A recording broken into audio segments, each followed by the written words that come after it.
Welcome back, everyone. I wanted to talk about some of the methods and madness of my vintage computer collection and some of my personality peculiarities that have infiltrated my collection from day one, as a matter of fact, from way back in the late 90s when I was just a weird middle school age kid.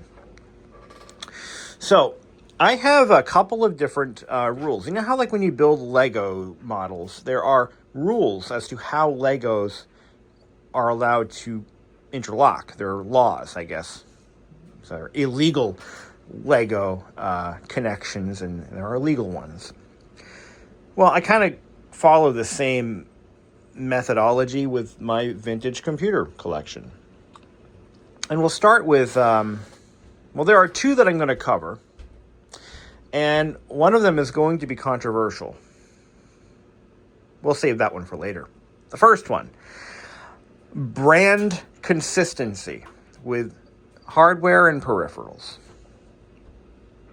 So I'm going to use, I'll use the Tandy as an example. Let's go over here. Okay. So this is a Tandy 2500 XL2.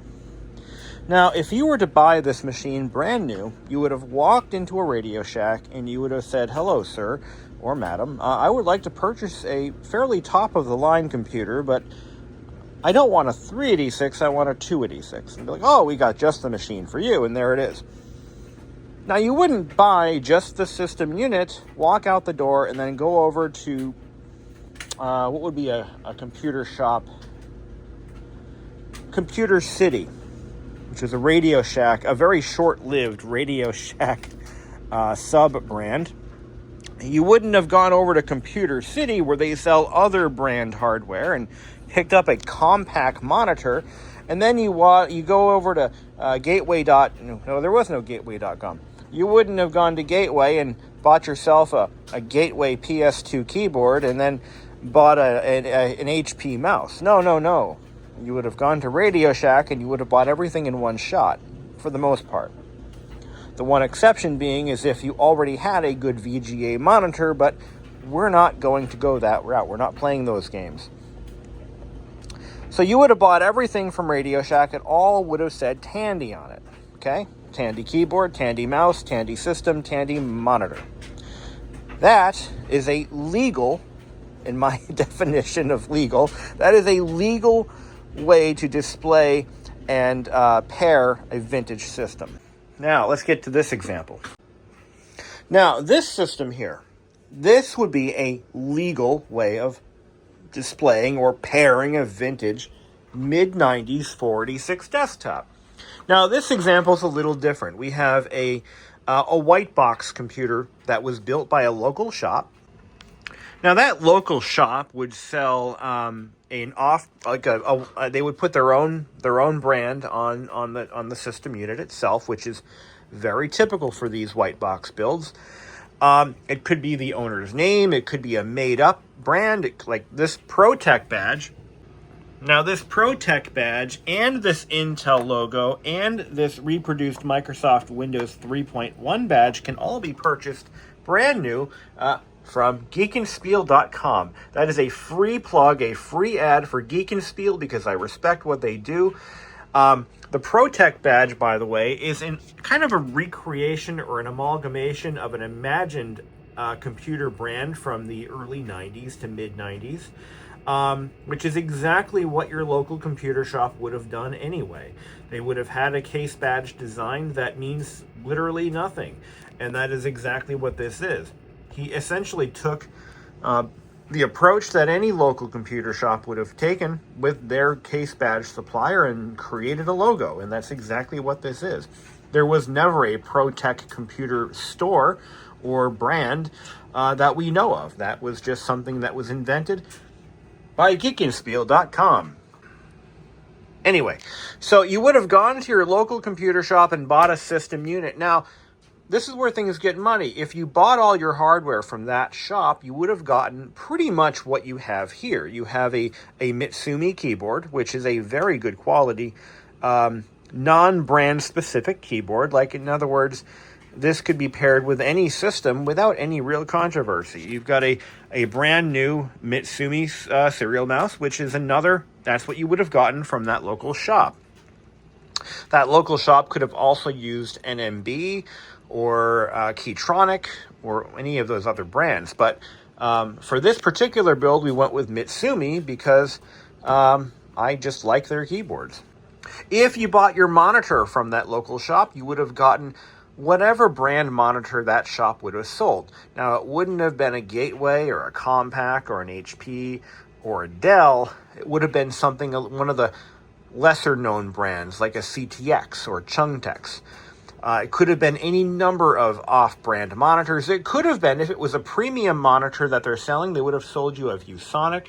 They would have sold you a Sony, a Magnavox. There are others. But essentially, none of it would have been, like, for example, if you were to pair this computer with a Dell monitor, with an HP keyboard, with a...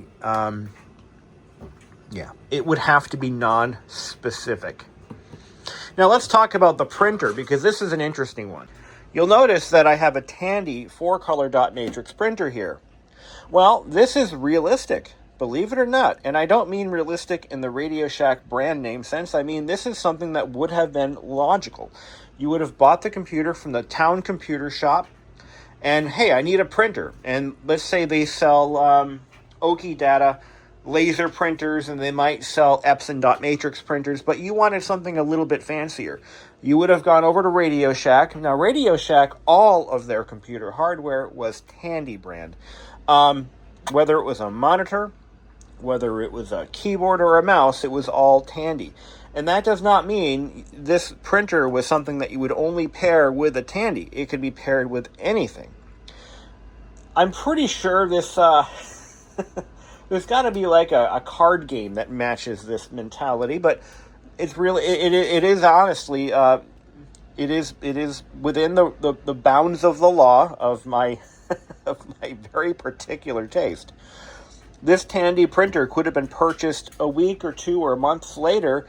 Hey, honey, we need a printer. Let's go to Radio Shack, and you would have bought this. It would have been better to have the Citizen version of this printer, this is a Citizen printer. That's who makes this. And it is identical to the Citizen GSX 140, I believe. And the only difference being the label. But this is a logical, realistic, and reasonable way to display a vintage white box brand PC. You just don't want any brand components from any one of the major computer OEMs like HP, Dell, Compaq, Digital, and the list goes on. Make sense? Okay. So the other thing. Oh, by the way, you'll notice I have Creative Lab speakers. That was actually not an accident. So if you had bought this from a local computer shop and you had, let's say, the sound card package installed, you would have gotten either Juster or some other Reveal brand speakers, which would have been probably a better fit for this system. But there's a very distinct possibility that you could have bought the Creative Labs sound package. Now, these Creative Labs, there's no such thing as a Creative Labs computer.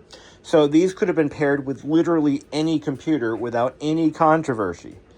So go nuts. They're good speakers, and they are correct for this build.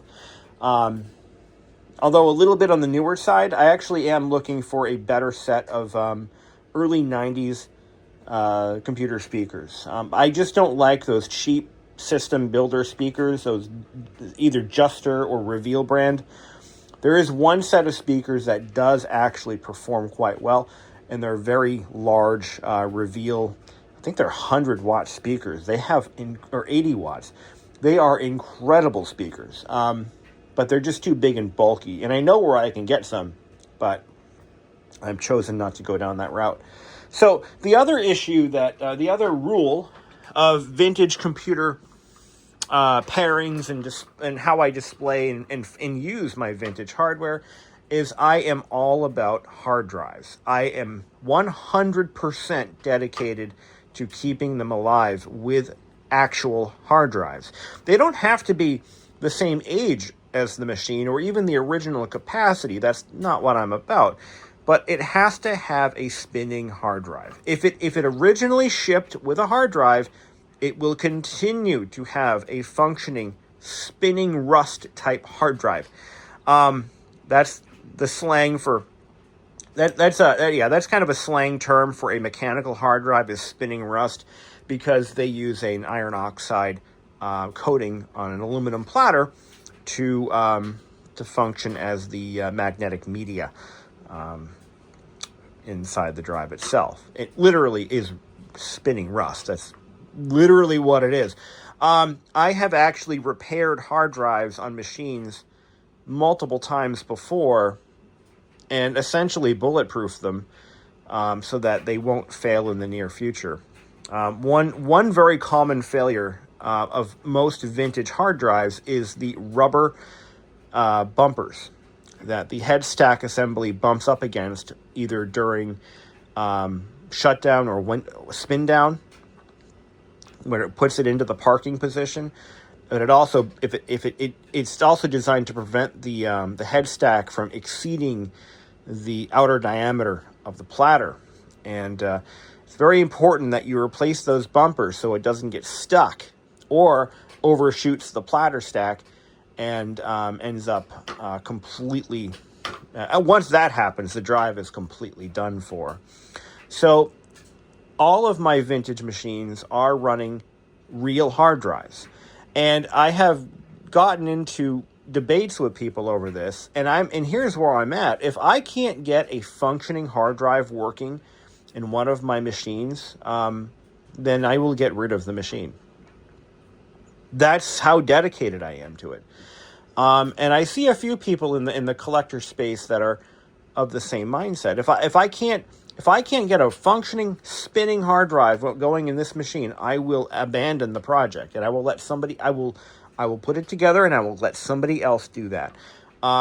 Solid state solutions are a good idea. I'm in support of developing solid state replacements for vintage hard drives. 100% in support of that.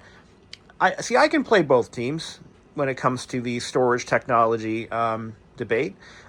Because I see value in both sides of that debate. And, there are many homebrew solutions that people have developed in their own time and spent their own money and had, boards created and parts lists generated and, have really taken the lead on that. And, there's, for example, a SCSI 2SD, which is a Mac solution for vintage Macs, portables, and desktops. And then there's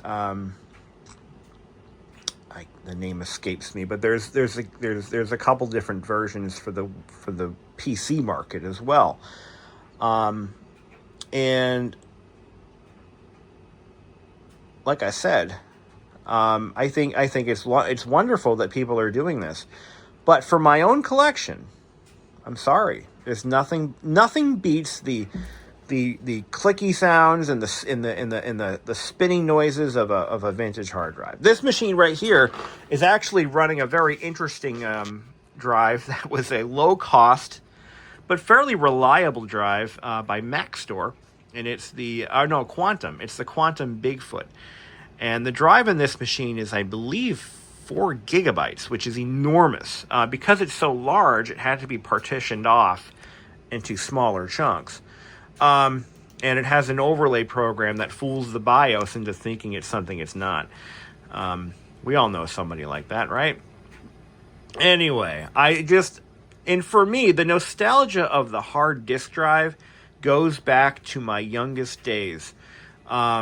Because I grew up at a time when I was on this quest to find a computer that I could use in my own house. I was, probably 12 years old, right? And the only computer I had access to was a Tandy 1000, and it had no hard drive of any kind, which meant that it severely limited what I could use it for. So I was always looking in yard sales and, people throwing away, computers which would have been a few years old at the time that were better than my Tandy. And I was on this quest to find one with a hard drive. And when I finally got one, I just kind of fell in love with the noises it made. And no, having a noise emulator does not solve it for me, because I know there's an emulator in there and I know it's not real. For the same reason I wouldn't buy an electric car that made V8 engine sounds. It's fake. I don't like fake. I like real. You know, I'm very particular about that, and to a fault. So, like I said, I mean, if I can't get a spinning drive working, for example, in this Tandy over here, if I was not able to repair the original drive that's in here, I probably would have abandoned it altogether. But not necessarily so, and here's why. Not only do I keep an entire inventory of hard disk drives from all eras of the vintage computer hobby, except for the 5.25-inch XT era. Most of this stuff is AT class or newer. I do have spare drives that have all been tested, erased, and are working and ready to go into anything I need them to go into. I have laptop drives, desktop drives, different profiles, different thicknesses of drives for various applications. I even have some I got some of these SATA drives here. So I have what I need. Here's a spare Bigfoot if I need it. This is a big one though. This is like a 12 gig drive. 12 gigabyte. This is a compact original drive actually. Came out of a Presario. And it is a working drive. But my point is, I have spares, and I'm always on the lookout for additional spares for various applications, like the 2.5-inch SCSI drives that are used in Apple products. And if I can't get one that works, I will fix it. It's not that big a deal. Spinning rust reigns supreme in this house. There is one exception. For a computer that did not originally ship with a hard drive and never had one available to it, well, I will go ahead and I will use one of those solid state solutions. And one example is my Tandy 1000, the very computer that I was talking about just a few seconds ago. I still own that computer. I have restored that computer, and I have actually made several upgrades to it. All of them from the homebrew community, the people who are more dedicated to this hobby than I will ever be, who have engineered and designed solutions for problems that were never resolved when the machines were new. For my Tandy 1000, I have a 3-in-1 card, which includes, of all things, a CF card-based permanent storage solution. Which means I can run all of my favorite XT class applications, whether they require a hard drive or not. I can run them natively from the CF card, and it has worked so well, I have fallen in love with that machine all over again. But would I put one in that machine? Would I put one in that machine? Or that Mac Classic over there? Hell no. Because to me, those machines wouldn't be right if they were running solid-state storage devices. And again, there will be, and everyone chimes in. The same typical group of people, they chime in and say, well, someday you're going to have to. I'm like, no, I won't. Because by that point, I'll be done with the hobby and I'll move on to other things. So no, that will never happen. When I'm, the very last computer I ever get rid of will be my Tandy 1000. And it already has a solid state solution in it. If I can't enjoy the spinning, vibrating desk sensations of these mechanical drives, I'm out. I look at it this way. These computers are actually just here to hold my hard drive collection. Does that sound better? My computers are just here to, they're just storage boxes for my hard drives. I think that would be a better way to put it. Now, let's get on to an actual repair, why don't we? So, this Mac Classic has been acting up lately. Now, this is a machine that I had restored long ago, but I didn't really go all the way with it. I just did the recap job on the motherboard, and it is now due for some work. So, what's happening to this machine now is it's beginning to develop some power supply problems. So anytime the floppy drive or the hard drive is accessed, the display begins to shrink and you can tell there's definitely you can listen to the fan speed. So the Mac Classic does have a cooling fan, which is how you know it wasn't designed while Steve Jobs was in charge. He hates cooling fans, but it's got one. And what's happening is you can hear the fan slow down whenever the drive is accessed, either the hard drive or the floppy drive, and that's not good.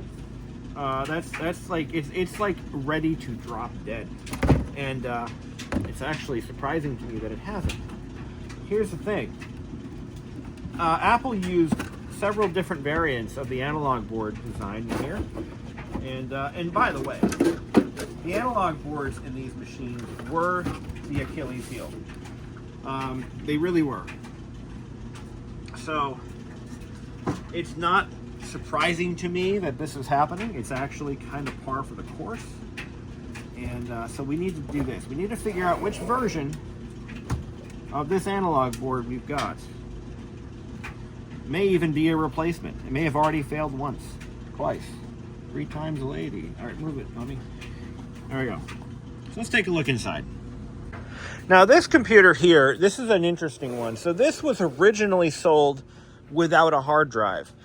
So this hard drive bracket is not factory. This is a third-party hard drive bracket. And I think what I'm going to do, since I'm in here, is I'm going to try to get an OEM one. But this is actually, this machine, when it was purchased brand new, it would have had the least amount of memory. I think it had 1 megabyte of RAM, no hard drive. So when the Mac Classic came out, there was a low-cost variant of it, and this is it. So this is the memory board riser. So yeah, you probably didn't expect to see that, did you? So the memory board is right here, and this is a I believe Microtech made this. Yep, this is a Microtech RAM expander, and it has some memory built in, and then it was added onto after the fact. So this is how the Mac Classic motherboard is laid out. It's a little bit different.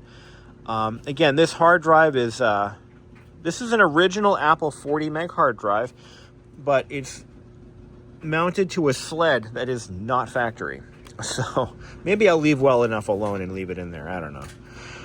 The board that we need to worry about is this guy over here. We need to figure out what revision it is, and we're going to order the correct cap kit for this. Once again, you know, the retro computer community is just wonderful, because there is a company out there that will sell you a complete cap kit for this, for several versions of this machine, as a matter of fact. And that's what we're going to do. We're going to take these little push pins off so I can see the print underneath. Here we go. So I buy all of my cap kits from a company called Console 5, and they've been pretty good to me. It just saves me a lot of time and energy having to pull the boards out and look at what caps are on there and go to Mauser and build a shopping cart, and it just saves me a lot of hassle. Now, I do stock a lot of caps in-house. Because I have that little radio shop in there, I do have a lot of stuff on hand, but there's a lot of oddball stuff that I don't stock, especially the higher voltage components. I can't get this one off. Almost. There, I got it. So these little push pins, you pull the center out and they unlock, and then you can pull them off. But yeah, this machine's had a motherboard overhaul. We're gonna do the analog board, and we're gonna do the floppy drive. So one of the other issues I'm finding with these older Macs, not just the Macs, I'm sorry, just really any vintage computer in general, are the floppy drives are beginning to fail on them. Not because they're anything crazy, it's just caps. It's always caps, and that's why all this stuff breaks. Capacitors, it's it. It's not much deeper than that. There we go. Does it say on the back here? Analog board. I have a part number. HCS 106C. All right. Classic LC analog board. Oh, I misread that. Mac Classic analog board. All right, so it's a 106C. Let's see if we can get the kit. I'm over here on Console 5 website. Computer PC cap kits. Apple Mac 68K. We're going to do the Mac Classic series. So we need a 120 volt kit.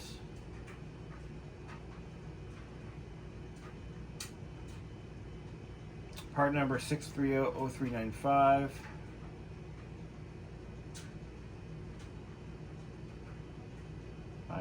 Okay. Hold on. I think what we're gonna have to do, we have to pull the board out entirely. Means we're gonna have to discharge the CRT. Now I know the CRT is already probably discharged. I'm just gonna play it safe, and we're gonna just do it manually. Just double check. Okay, hand behind my back. Gently push this under the aperture cap. And ground it to the chassis ground, that's fine. Alright, here we go. So, hand behind your back. It's nothing. Nothing. Okay. Didn't think there would be. This thing's been unplugged for a couple months. Weeks. Anyway. Right. So, I'm going to grab a tool to... Oh, that's all gooey. Gross.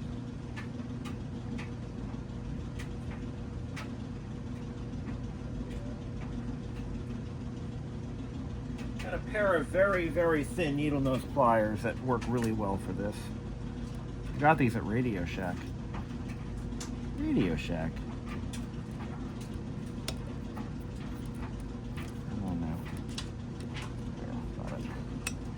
Okay, so that's done. Now I'm gonna wash my hands because they're all gooey. A little worried about hard drives. So we know that the quantum drives, which were very, very heavily used by Apple back then, they all have that rubber bumper problem, which is well documented. Yep, that's true.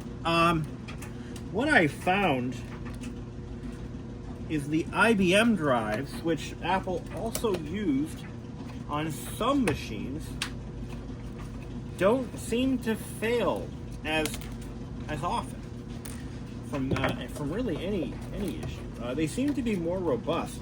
So this one has an IBM in it, and it is a 40 meg IBM, which is about what this would have had originally. If it had a hard drive from the factory. 40 meg was I believe the smallest drive Apple sold on the Classics.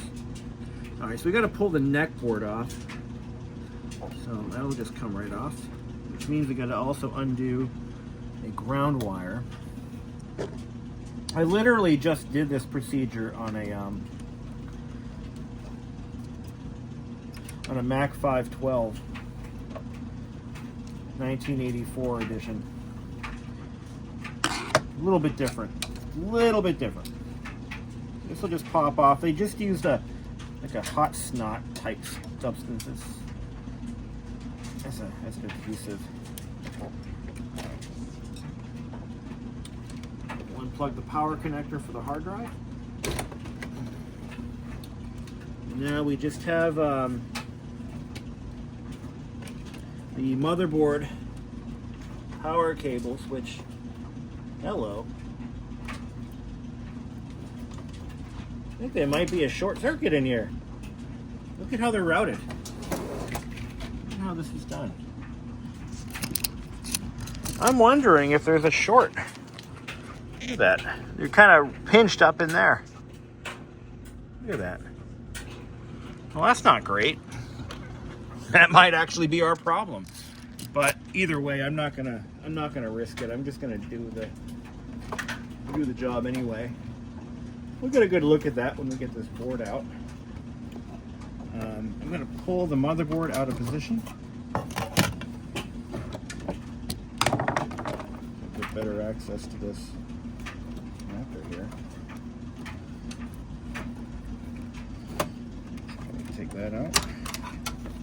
Pull this back.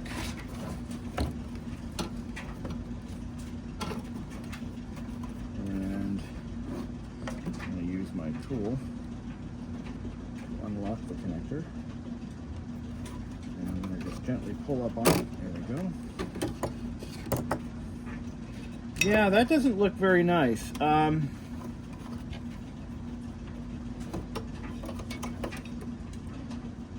don't see any chafing. I don't see any bare wire in there, so I think we're okay. So I got the part number. It's way in the back here. 630-0525. I'm going to do a quick... Oh, boy. Yeah, there it is. All right, let's take a good look at this. So you see that oily stuff right there? Do you know what that is? That is electrolyte from all of these caps just spewing out everywhere. Look at that.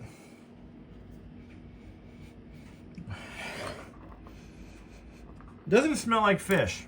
It doesn't always smell like, it doesn't have to smell like fish to be electrolyte, but that's what it is. So we're gonna get the 0525 kit. That's this one right here, $22. $22 to fix this machine and bring it back to a functioning state again. It's worth every penny. So we're going to go ahead and I'm going to pay off this balance, and we're going to have a functioning Mac Classic. So let's go ahead and do that. And in another video, maybe we'll do the whole thing. You know, do a little video on it. There are no electrolytics on the neck board, which is nice. We just have all of these. All of these need to be changed like 10 years ago. Now, another thing, since we're here, I want to do one more thing. So this is my analog board, my logic board, which has been completely recapped. Look at, there's not that many on here. But those seem to be holding up just fine. But we're not going to just stop there. We're going to change out this battery. This is, I put this in. This was a used battery when I installed it, I think. And I don't see a date on this. Just a serial 07245B. These are supposed to have dates on them, but that one doesn't. So we're going to put this one in. That one's completely dead.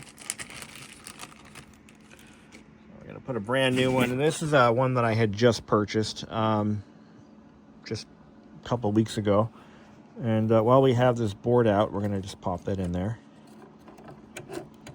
So the Classic and the Classic 2 they're very similar. The Classic 2 gives you a few additional options, like you get the microphone port, a faster chip.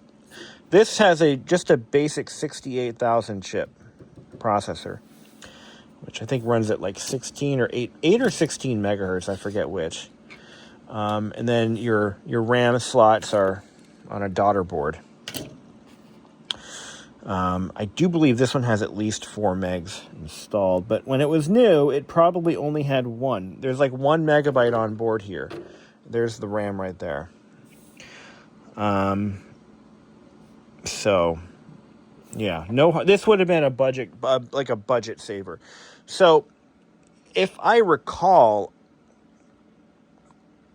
the Mac Classic was primarily sold to educational institutions and to colleges for their students. Their students would buy them with their student loans, of course, and they'd buy a Mac Classic to do their classwork on. And this would have been probably one of those. This probably came out of a college, just because it just screams cheap. So this would have been one that was purchased at the rock bottom price of around $1,000. They were a very, very affordable machine when they were new. I mean, they were very affordable. So And even for computers of the time, they were considered affordable. So, but yeah, I remember seeing an advertisement from a college bookstore back in the day. It was posted to one of the groups I'm on, and they did advertise a $1,000 Mac Classic, but I think even it had a hard drive. So, yeah, this was definitely a budget saver model. So if you ever find a Mac Classic that has a weird looking drive sled or even no drive at all, don't be surprised, because that was an option you had when you bought one of these brand new. So we still got to get that floppy drive out. I'm going to recap it, and I'm going to wait until my kit comes in. It's $30 with shipping is what it cost me. I'd say it's worth it. So I actually just ordered a factory hard drive bracket for this. I don't know why someone would have designed something so weird. It puts the drive in an awkward spot, and because you can't unplug the logic board, so now you got to pull the drive sled out. It's just dumb. The factory drive sled is it just stacks up on top of the floppy drive bracket. Makes it a lot easier to get to get to the components. And I don't know what they were thinking. I don't know what the whole point is of designing something so awkward. But it's not staying in here. I decided I'm going to change that. We're not leaving it there. Just another one of my pet peeves. You know, I have many. We'll leave this aftermarket memory expander in here, though. That's going to stay. The 40 meg hard drive is going to stay as well. I do have bigger ones. I've got bigger SCSI drives I could put in here. Now, this machine would make a good case study this is a good example of a machine that would absolutely benefit from a SCSI 2 SD adapter. And I've thought about it, but I genuinely want to keep it. I want to keep it mechanical. I really do. You know, I really do. So, all right. Well, that's going to conclude today's video. Thank you for watching, and I hope that at least you get some insight as to what makes me tick and why. Did I do all the caps on this? Yes, I did. This is one of my first surface mount boards that I've ever done. I was just learning how to do SMT work, and this is actually the second one. The first one I did, I'm actually going to try to get another board for it, but it's my Mac LC3. That was my first one, and I'm not impressed with the job I did, honestly. It's not reflective of my abilities now. It's reliable, but it's ugly. And I'd rather do it again, but do it right. So, yeah, this sucker's it's gonna live on. And, you know, the Mac Classic was actually it was the first Mac I ever used, was a Mac Classic. Middle school. Yeah, that's all we had for systems. And, we had a whole lab full of them. And even though the Classic 2 is a better machine, I was more nostalgic for the Classic. And I do believe the Classic 2, by the way, the RAM slots were moved back onto the motherboard. This was just a Mac Classic thing. The Classic 2, if I'm not mistaken, yeah, they moved the RAM back to the motherboard. I'll have to double check that. I'm not really positive on it, on that whole idea, though.